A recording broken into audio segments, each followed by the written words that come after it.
இன்னைக்கு ஒரு mini vlog பார்க்கலாமா? இன்னையோட அவுட்ஃபிட் அப்படின்னு பார்த்தீங்கன்னா, என்னோட ஆனிவர்சரிக்காக சேச்சி கிஃப்ட் பண்ணது. அந்த அவுட்ஃபிட் தான் இன்றைக்கி சண்டே சர்வீஸ்க்காக போட்டிருக்கேன். மாய்ஸ்சரைசர் அப்ளை பண்ணிக்கிறேன். நான் பாண்ட்ஸ் மாய்ஸ்சரைசர் தான் யூஸ் பண்ணுறேன். அப்புறம் அப்பலோட சன்ஸ்க்ரீன் ரொம்பவே நல்லாயிருக்கு. மேப்ளினோட காம்பேக்ட் பவுடர் வச்சு செட் பண்ணிக்கிறேன். அதுக்கப்புறமா லிப் பென்சில் வச்சு மார்க் பண்ணிவிட்டு மாஸோட லிப்ஸ்டிக் போட்டிருக்கேன். அந்த லிப்ஸ்டிக் ரொம்பவே நல்லாயிருக்கும். ரொம்ப வருஷமாக யூஸ் பண்ணுறேன்.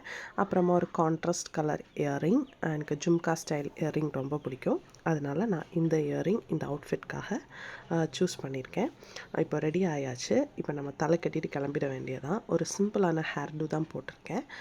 குழந்த இருக்கிறதுனால ஒரு சிம்பிளான ஹேர் ஸ்டைல் போட்டுட்டு கிளம்பியாச்சு. என்னோடய அவுட்ஃபிட் எப்படி இருக்குது அப்படிங்கிறத நீங்கள் கமெண்ட்ஸில் சொல்லுங்கள். இந்த வீடியோவை நீங்கள் சப்ஸ்கிரைப் பண்ணாமல் பார்த்துக்கிட்டு இருந்தீங்க அப்படின்னா சப்ஸ்கிரைப் பண்ண மறக்காதீங்க. தேங்க்யூ.